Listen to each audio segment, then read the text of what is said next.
জীবনে যদি অনেক নামাজ কাজা হয়ে যায়, অনেক ওয়াক্ত, অনেক বছর পর্যন্ত আপনি নামাজ আদায় করেন নাই, কিন্তু এখন আপনি নামাজটা আদায় করতে চান, এই নামাজ কত কাজা হয়েছে আপনার কোনো হিসাবও নাই, তাহলে আপনি কিভাবে নামাজটা আদায় করবেন? এই বিষয়টা নিয়ে আমি আপনাদেরকে ক্লিয়ার করতে চাই। অনেকেই প্রশ্ন করে, হুজুর আমার শরীয়তের হুকুম যখন আমার উপরে জারি হয়েছে তখন থেকে আমি 2 বছর 5 বছর 7 বছর আমি নামাজ আদায় করি নাই, কিন্তু আলহামদুলিল্লাহ এখন আল্লাহ পাক আমাকে কবুল করেছে, এখন আমি নামাজটা আদায় করি এবং অতীত জীবনে নামাজ কাজা করার কারণে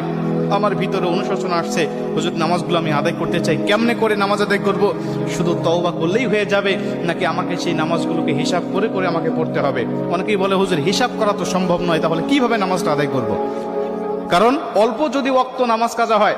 যেমন আজকে আপনি 2 ওয়াক্ত নামাজ কাজা করেছেন, আসর এবং মাগরিবের নামাজ আপনি আদায় করেন নাই, এশার নামাজের সময় আপনার স্মরণ হয়েছে বা আপনি অবসর হয়েছেন, ব্যস্ততা আপনার কমেছে, আপনি এখন কাজা নামাজটা আদায় করবেন, হিসাব করে আপনি এশার নামাজের আগে আসরের নামাজের 4 রাকাত আপনি কাজা নামাজ আদায় করলেন, মাগরিবের 3 রাকাত করলেন, তারপর এশার নামাজের আদায়